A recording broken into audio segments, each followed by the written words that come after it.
Micro finance ಸುಗ್ರೀವಾಜ್ಞೆಯನ್ನ ರಾಜ್ಯಪಾಲರು ವಾಪಸ್ ಪಡೆದಿದ್ದಾರೆ. ಸಹಿ ಹಾಕದೆ ಹಾಗೆ ವಾಪಸ್ ಮಾಡಿದ್ದಾರೆ. ರಾಜ್ಯಪಾಲ ಥಾವರ್ಚಂದ್ ಗೆಹ್ಲೋಟ್ ಅವರು ಸುಗ್ರೀವಾಜ್ಞೆಯ ಕರಡು ಪ್ರತಿಯನ್ನ ವಾಪಸ್ ಕಳಿಸಿದ್ದಾರೆ ಸರ್ಕಾರಕ್ಕೆ. ಹಲವು ಸ್ಪಷ್ಟನೆಗಳನ್ನ ಕೇಳಿದ್ದಾರೆ. ಸಾಲ ಪಡೆದವರಿಗೆ ರಕ್ಷಣೆ ಇದೆ, ಸಾಲ ಕೊಟ್ಟವರಿಗೆ ರಕ್ಷಣೆ ಇಲ್ವಾ ಅಂತ ಕೇಳಿದ್ದಾರೆ. ಇನ್ನೂ ಹಲವು ಬಗೆಯ ಸ್ಪಷ್ಟನೆಗಳನ್ನ ಕೇಳಿದ್ದಾರೆ. ಶಿಕ್ಷೆಯ ಪ್ರಮಾಣ ಏನು 10 ವರ್ಷ ವಿಧಿಸಲಾಗಿದೆ. ಆನ್ ವಿಚ್ ಗ್ರೌಂಡ್ಸ್, ಯಾವ ಆಧಾರದ ಮೇಲೆ ಶಿಕ್ಷೆಯ ಪ್ರಮಾಣವನ್ನ ಇಷ್ಟೊಂದು ವಿಧಿಸಲಾಗಿದೆ ಅಂತ ಕೇಳಿದ್ದಾರೆ. ಹಾಗೇನೆ ಇನ್ನೇನು ಅಧಿವೇಶನ ಆರಂಭ ಆಗುತ್ತೆ, ಆ ಅಧಿವೇಶನದಲ್ಲಿ ಚರ್ಚೆ ಮಾಡಿ ಅಂತ ಕೂಡ ಹೇಳಿದ್ದಾರೆ. ಕೆಲವು ಬದಲಾವಣೆಗಳನ್ನು ಕೂಡ ರಾಜ್ಯಪಾಲರು ಸೂಚಿಸಿದ್ದಾರೆ ಅಂತ ಹೇಳಲಾಗಿದೆ. ಇನ್ನೇನು ಇವತ್ತು ಅಂಗೀಕಾರ ಆಗೇ ಬಿಡುತ್ತೆ, ಸುಗ್ರೀವಾಜ್ಞೆ ಇವತ್ತು ಜಾರಿಗೆ ಬಂದೇ ಬಿಡುತ್ತೆ ಅಂತ ಕಾಯ್ತಾ ಇದ್ದಂತಹ ಜನಗಳಿಗೆ ನಿರಾಸೆಯಾಗಿದೆ. ಇನ್ನಷ್ಟು ಅಪ್ಡೇಟ್ ಪಡ್ಕೊಳ್ಳೋಣ. ನನ್ನ ಸಹೋದ್ಯೋಗಿ ನಾಗೇಂದ್ರ ಬಾಬು ನೇರ ಸಂಪರ್ಕದಲ್ಲಿದ್ದಾರೆ. ನಾಗೇಂದ್ರ ಬಾಬು, ಸುಗ್ರೀವಾಜ್ಞೆ ಸರ್ಕಾರ ಬಹಳ ಪರಿಶ್ರಮ ಪಟ್ಟು ತಂದಿರತಕ್ಕಂತಹ ಸುಗ್ರೀವಾಜ್ಞೆ, ಅದಕ್ಕೆ ರಾಜ್ಯಪಾಲರು ಸ್ಪಷ್ಟನೆ ಕೇಳಿ ಅದನ್ನು ವಾಪಸ್ ಸರ್ಕಾರಕ್ಕೆ ಕಳಿಸಿದ್ದಾರೆ ಅಂತ ಏನೆಲ್ಲ ಆಗ್ಬಹುದು ಇದು?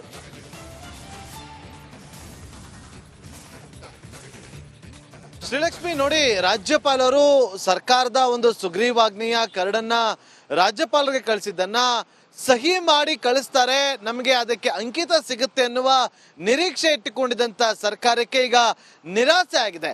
ಕಾರಣಗಳನ್ನ ನೀವು ಕೂಡ ಎಕ್ಸ್ಪ್ಲೇನ್ ಮಾಡ್ತಾ ಇದ್ರಿ.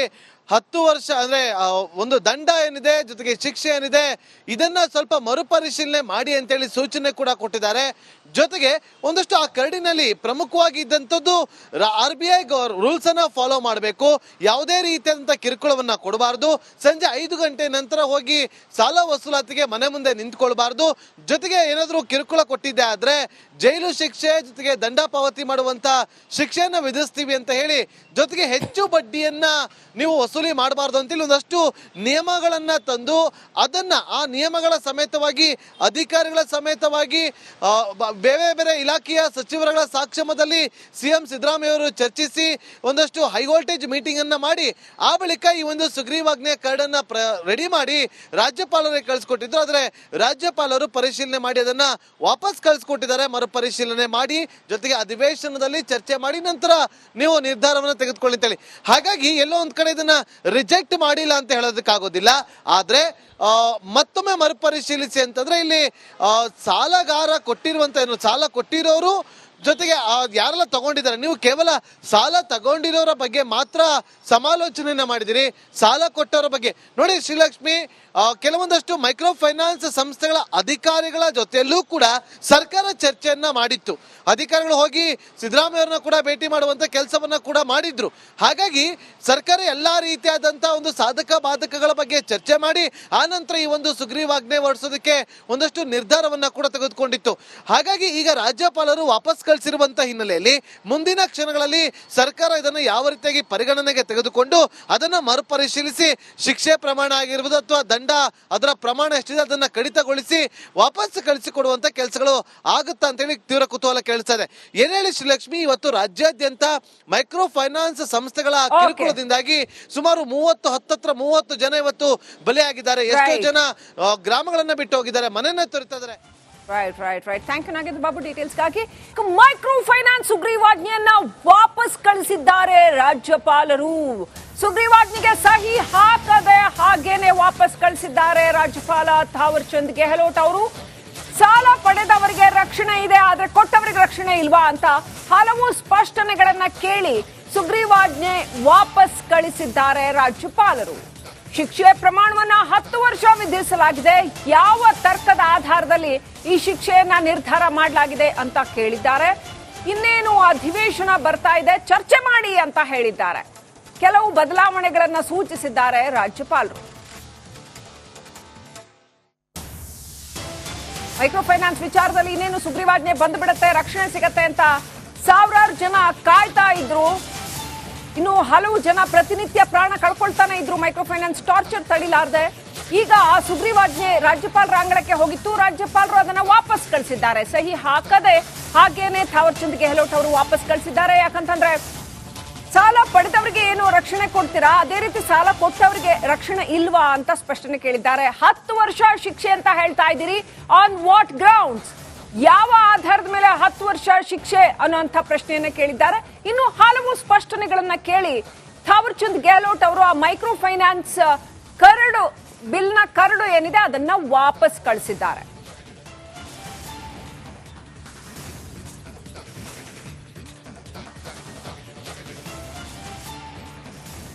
ಮೈಕ್ರೋ ಫೈನಾನ್ಸ್ ಸುಗ್ರೀವಾಜ್ಞೆಯನ್ನ ರಾಜ್ಯಪಾಲರು ವಾಪಸ್ ಪಡೆದಿದ್ದಾರೆ. ಸಹಿ ಹಾಕದೆ ಹಾಗೆ ವಾಪಸ್ ಮಾಡಿದ್ದಾರೆ. ರಾಜ್ಯಪಾಲ ಥಾವರ್ಚಂದ್ ಗೆಹ್ಲೋಟ್ ಅವರು ಸುಗ್ರೀವಾಜ್ಞೆಯ ಕರಡು ಪ್ರತಿಯನ್ನ ವಾಪಸ್ ಕಳಿಸಿದ್ದಾರೆ. ಸರ್ಕಾರಕ್ಕೆ ಹಲವು ಸ್ಪಷ್ಟನೆಗಳನ್ನ ಕೇಳಿದ್ದಾರೆ. ಸಾಲ ಪಡೆದವರಿಗೆ ರಕ್ಷಣೆ ಇದೆ, ಸಾಲ ಕೊಟ್ಟವರಿಗೆ ರಕ್ಷಣೆ ಇಲ್ವಾ ಅಂತ ಕೇಳಿದ್ದಾರೆ. ಇನ್ನೂ ಹಲವು ಬಗೆಯ ಸ್ಪಷ್ಟನೆಗಳನ್ನ ಕೇಳಿದ್ದಾರೆ. ಶಿಕ್ಷೆಯ ಪ್ರಮಾಣ ಏನು 10 ವರ್ಷ ವಿಧಿಸಲಾಗಿದೆ. ಆನ್ ವಿಚ್ ಗ್ರೌಂಡ್ಸ್, ಯಾವ ಆಧಾರದ ಮೇಲೆ ಶಿಕ್ಷೆಯ ಪ್ರಮಾಣವನ್ನ ಇಷ್ಟೊಂದು ವಿಧಿಸಲಾಗಿದೆ ಅಂತ ಕೇಳಿದ್ದಾರೆ. ಹಾಗೇನೆ ಇನ್ನೇನು ಅಧಿವೇಶನ ಆರಂಭ ಆಗುತ್ತೆ, ಆ ಅಧಿವೇಶನದಲ್ಲಿ ಚರ್ಚೆ ಮಾಡಿ ಅಂತ ಕೂಡ ಹೇಳಿದ್ದಾರೆ.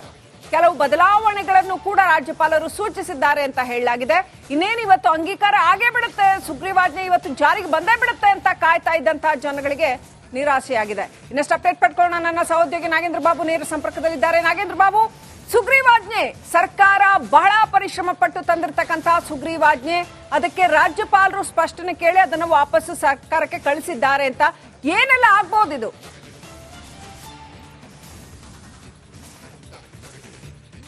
ಶ್ರೀಲಕ್ಷ್ಮಿ, ನೋಡಿ, ರಾಜ್ಯಪಾಲರು ಸರ್ಕಾರದ ಒಂದು ಸುಗ್ರೀವಾಜ್ಞೆಯ ಕರಡನ್ನ ರಾಜ್ಯಪಾಲರಿಗೆ ಕಳಿಸಿದ್ದನ್ನ ಸಹಿ ಮಾಡಿ ಕಳಿಸ್ತಾರೆ, ನಮಗೆ ಅದಕ್ಕೆ ಅಂಕಿತ ಸಿಗುತ್ತೆ ಅನ್ನುವ ನಿರೀಕ್ಷೆ ಇಟ್ಟುಕೊಂಡಿದ್ದಂತ ಸರ್ಕಾರಕ್ಕೆ ಈಗ ನಿರಾಸೆ ಆಗಿದೆ. ಕಾರಣಗಳನ್ನ ನೀವು ಕೂಡ ಎಕ್ಸ್ಪ್ಲೇನ್ ಮಾಡ್ತಾ ಇದ್ರಿ. 10 ವರ್ಷ ಅಂದ್ರೆ ಒಂದು ದಂಡ ಏನಿದೆ, ಜೊತೆಗೆ ಶಿಕ್ಷೆ ಏನಿದೆ, ಇದನ್ನ ಸ್ವಲ್ಪ ಮರುಪರಿಶೀಲನೆ ಮಾಡಿ ಅಂತೇಳಿ ಸೂಚನೆ ಕೂಡ ಕೊಟ್ಟಿದ್ದಾರೆ. ಜೊತೆಗೆ ಒಂದಷ್ಟು ಆ ಕರಡಿನಲ್ಲಿ ಪ್ರಮುಖವಾಗಿ ಇದ್ದಂಥದ್ದು RBI ರೂಲ್ಸ್ ಅನ್ನ ಫಾಲೋ ಮಾಡಬೇಕು, ಯಾವುದೇ ರೀತಿಯಾದಂಥ ಕಿರುಕುಳವನ್ನ ಕೊಡಬಾರ್ದು, ಸಂಜೆ 5 ಗಂಟೆ ನಂತರ ಹೋಗಿ ಸಾಲ ವಸೂಲಾತಿಗೆ ಮನೆ ಮುಂದೆ ನಿಂತ್ಕೊಳ್ಬಾರ್ದು, ಜೊತೆಗೆ ಏನಾದರೂ ಕಿರುಕುಳ ಕೊಟ್ಟಿದ್ದೆ ಆದ್ರೆ ಜೈಲು ಶಿಕ್ಷೆ ಜೊತೆಗೆ ದಂಡ ಪಾವತಿ ಮಾಡುವಂತ ಶಿಕ್ಷೆಯನ್ನ ವಿಧಿಸ್ತೀವಿ ಅಂತ ಹೇಳಿ, ಜೊತೆಗೆ ಹೆಚ್ಚು ಬಡ್ಡಿಯನ್ನ ನೀವು ವಸೂಲಿ ಮಾಡಬಾರ್ದು ಅಂತೇಳಿ ಒಂದಷ್ಟು ನಿಯಮಗಳನ್ನ ತಂದು ಅದನ್ನ ಆ ನಿಯಮಗಳ ಸಮೇತವಾಗಿ ಅಧಿಕಾರಿಗಳ ಸಮೇತವಾಗಿ ಬೇರೆ ಬೇರೆ ಇಲಾಖೆಯ ಸಚಿವರುಗಳ ಸಾಕ್ಷಮದಲ್ಲಿ CM ಸಿದ್ದರಾಮಯ್ಯ ಅವರು ಚರ್ಚಿಸಿ ಒಂದಷ್ಟು ಹೈ ವೋಲ್ಟೇಜ್ ಮೀಟಿಂಗ್ ಅನ್ನ ಮಾಡಿ ಆ ಬಳಿಕ ಈ ಒಂದು ಸುಗ್ರೀವಾಜ್ಞೆ ಕರಡನ್ನ ರೆಡಿ ಮಾಡಿ ರಾಜ್ಯಪಾಲರಿಗೆ ಕಳಿಸ್ಕೊಟ್ಟಿದ್ರು. ಆದ್ರೆ ರಾಜ್ಯಪಾಲರು ಪರಿಶೀಲನೆ ಮಾಡಿ ಅದನ್ನ ವಾಪಸ್ ಕಳಿಸ್ಕೊಟ್ಟಿದ್ದಾರೆ. ಮರುಪರಿಶೀಲನೆ ಮಾಡಿ ಜೊತೆಗೆ ಅಧಿವೇಶನದಲ್ಲಿ ಚರ್ಚೆ ಮಾಡಿ ನಂತರ ನೀವು ನಿರ್ಧಾರವನ್ನು ತೆಗೆದುಕೊಳ್ಳಿ ಅಂತೇಳಿ. ಹಾಗಾಗಿ ಎಲ್ಲೋ ಒಂದ್ ಕಡೆ ಇದನ್ನ ರಿಜೆಕ್ಟ್ ಮಾಡಿಲ್ಲ ಅಂತ ಹೇಳೋದಕ್ಕಾಗೋದಿಲ್ಲ. ಆದ್ರೆ ಮತ್ತೊಮ್ಮೆ ಮರುಪರಿಶೀಲಿಸಿ ಅಂತಂದ್ರೆ ಇಲ್ಲಿ ಸಾಲಗಾರ ಕೊಟ್ಟಿರುವಂತ ಏನು ಸಾಲ ಕೊಟ್ಟಿರೋರು ಜೊತೆಗೆ ಯಾರೆಲ್ಲ ತಗೊಂಡಿದ್ದಾರೆ, ನೀವು ಕೇವಲ ಸಾಲ ತಗೊಂಡಿರೋರ ಬಗ್ಗೆ ಮಾತ್ರ ಸಮಾಲೋಚನೆಯನ್ನ ಮಾಡಿದಿರಿ, ಸಾಲ ಕೊಟ್ಟವರ ಬಗ್ಗೆ ನೋಡಿ ಶ್ರೀಲಕ್ಷ್ಮಿ, ಕೆಲವೊಂದಷ್ಟು ಮೈಕ್ರೋ ಫೈನಾನ್ಸ್ ಸಂಸ್ಥೆಗಳ ಅಧಿಕಾರಿಗಳ ಜೊತೆಯಲ್ಲೂ ಕೂಡ ಸರ್ಕಾರ ಚರ್ಚೆಯನ್ನ ಮಾಡಿತ್ತು. ಅಧಿಕಾರಿಗಳು ಹೋಗಿ ಸಿದ್ದರಾಮಯ್ಯ ಅವರನ್ನ ಕೂಡ ಭೇಟಿ ಮಾಡುವಂತ ಕೆಲಸವನ್ನ ಕೂಡ ಮಾಡಿದ್ರು. ಹಾಗಾಗಿ ಸರ್ಕಾರ ಎಲ್ಲಾ ರೀತಿಯಾದಂತಹ ಒಂದು ಸಾಧಕ ಬಾಧಕಗಳ ಬಗ್ಗೆ ಚರ್ಚೆ ಮಾಡಿ ಆ ನಂತರ ಈ ಒಂದು ಸುಗ್ರೀವಾಜ್ಞೆ ಹೊರಡಿಸೋದಕ್ಕೆ ಒಂದಷ್ಟು ನಿರ್ಧಾರವನ್ನ ಕೂಡ ತೆಗೆದುಕೊಂಡಿತ್ತು. ಹಾಗಾಗಿ ಈಗ ರಾಜ್ಯಪಾಲರು ವಾಪಸ್ ಕಳಿಸಿರುವಂತ ಹಿನ್ನೆಲೆಯಲ್ಲಿ ಮುಂದಿನ ಕ್ಷಣಗಳಲ್ಲಿ ಸರ್ಕಾರ ಇದನ್ನು ಯಾವ ರೀತಿಯಾಗಿ ಪರಿಗಣನೆಗೆ ತೆಗೆದುಕೊಂಡು ಅದನ್ನ ಮರುಪರಿಶೀಲಿಸಿ ಶಿಕ್ಷೆ ಪ್ರಮಾಣ ಆಗಿರ್ಬೋದು ಅಥವಾ ದಂಡ ಅದರ ಪ್ರಮಾಣ ಎಷ್ಟಿದೆ ಅದನ್ನ ಕಡಿತಗೊಳಿಸಿ ವಾಪಸ್ ಕಳಿಸಿಕೊಡುವಂತ ಕೆಲಸಗಳು ಆಗುತ್ತಾ ಅಂತೇಳಿ ತೀವ್ರ ಕುತೂಹಲ ಕೇಳಿಸ್ತಾ ಇದೆ. ಏನ್ ಹೇಳಿ ಶ್ರೀಲಕ್ಷ್ಮಿ, ಇವತ್ತು ರಾಜ್ಯಾದ್ಯಂತ ಮೈಕ್ರೋ ಫೈನಾನ್ಸ್ ಸಂಸ್ಥೆಗಳ ಕಿರುಕುಳದಿಂದಾಗಿ ಸುಮಾರು 30 ಜನ ಇವತ್ತು ಬಲಿಯಾಗಿದ್ದಾರೆ. ಎಷ್ಟೋ ಜನ ಗ್ರಾಮಗಳನ್ನ ಬಿಟ್ಟು ಹೋಗಿದ್ದಾರೆ, ಮನೆಯನ್ನ ತೊರೆತಾ ಇದ್ದಾರೆ. Right. Thank you Nagendra Babu ಡೀಟೇಲ್ಸ್ಗಾಗಿ.